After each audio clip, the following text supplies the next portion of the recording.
yang ada ini hanya dua. Ada khalik, ada makhluk. Dia kalau tidak khalik berarti makhluk. Hanya dua itu saja. Dan pasti akan berbeda antara khalik dengan makhluk. Tidak mungkin sama. Karena makhluk itu yang diciptakan, khalik adalah yang menciptakan. Dan tidak akan pernah sama antara khalik dengan makhluk. Maka lahirlah satu sifat yang dirumuskan oleh logika dan akal. Apa itu? Mukhalafatuhu lil hawadis. Berbeda khalik itu dengan semua yang baharu. Dan itu betul. Karena dikuat oleh dalil, diperkuat oleh dalil. Apa dalilnya? Laisa kamitslihi syai' wa huwas samiul basir.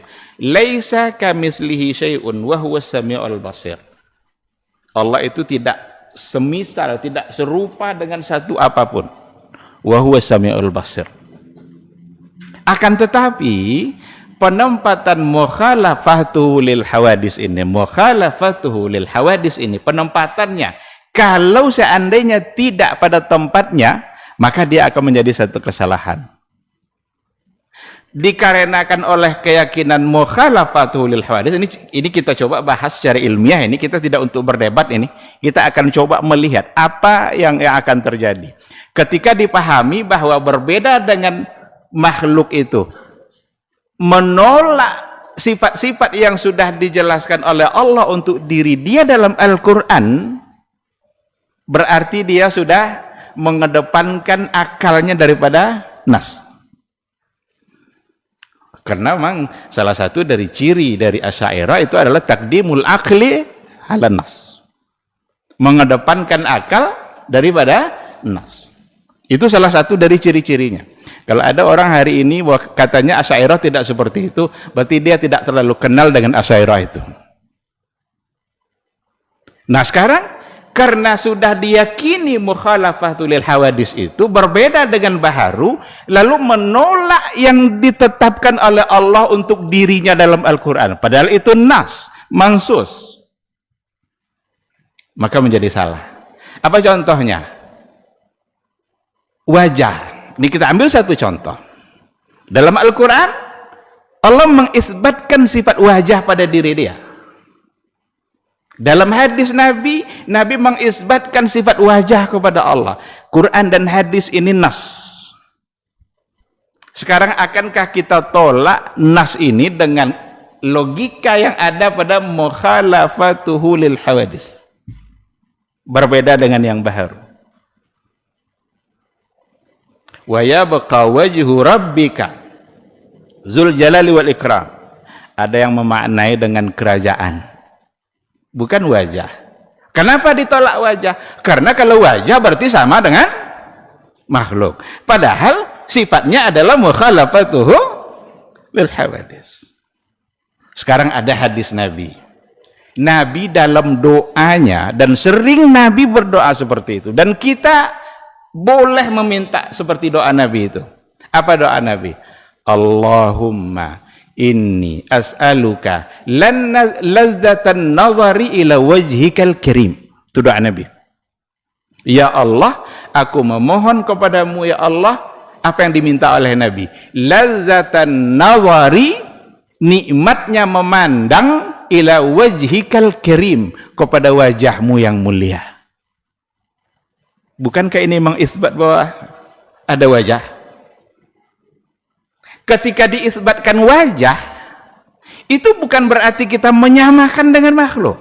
Karena kita tidak pernah dan tidak boleh menyamakan dengan makhluk.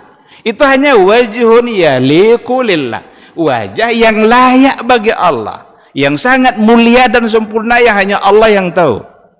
Maka Nabi doanya itu, saya memohon ya Allah, izinkan saya nanti untuk merasakan nikmatnya melihat kepada wajahmu yang mulia. Lalu mau kita apa? Artikan apa wajah di sini? Kerajaan? Tidak bisa. Ketika ada nas nas yang dipakai, tinggalkan yang tadi itu. Berarti salah dalam memaknai mukhalafatuhu lil hawadisnya. Kita wajib percaya bahwa Allah itu berbeda dengan makhluk, pasti itu. Tapi jangan sampai nanti ini yang sudah dirumuskan ini sebagai satu kata bagaikan kaidah ini menolak apa yang ada pada nas. Ada memang nanti dalam Al-Qur'an di antara wajhullah itu tidak dimaknai dengan wajah, itu ada. Tapi itu namanya tafsir, bukan takwil. Apa contohnya?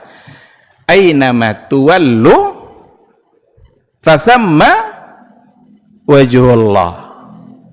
Ainama tuwallu fasamma wajhullah. Kemanapun kamu arahkan wajahmu, fasamma wajhullah. Di situ ada wajah Allah. Apa arti wajhullah di sini?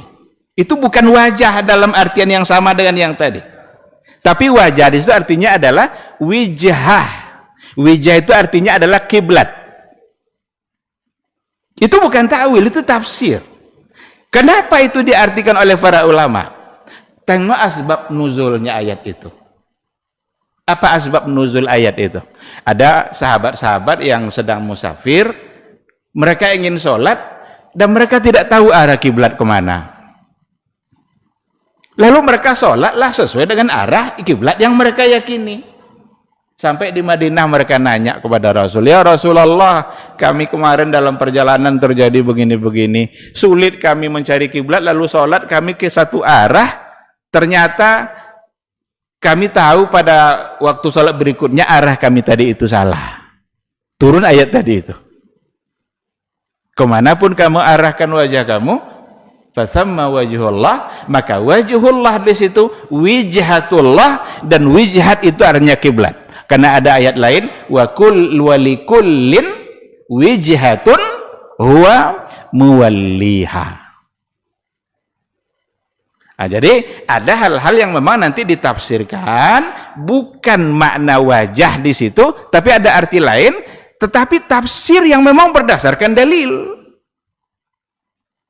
Nah, ketika diartikan wajah yabqa wajhu rabbika dan kerajaan, apa dalilnya? Selain daripada mukhalafatuhu lil hawadis. Dan mukhalafatuhu lil hawadis ini sesuatu yang sudah dirumuskan oleh akal. Berarti kalau kita tolak nas ini gara-gara mukhalafatuhu ini, berarti kita mendahulukan akal daripada nas. Babat TV Sunnah, belajar agama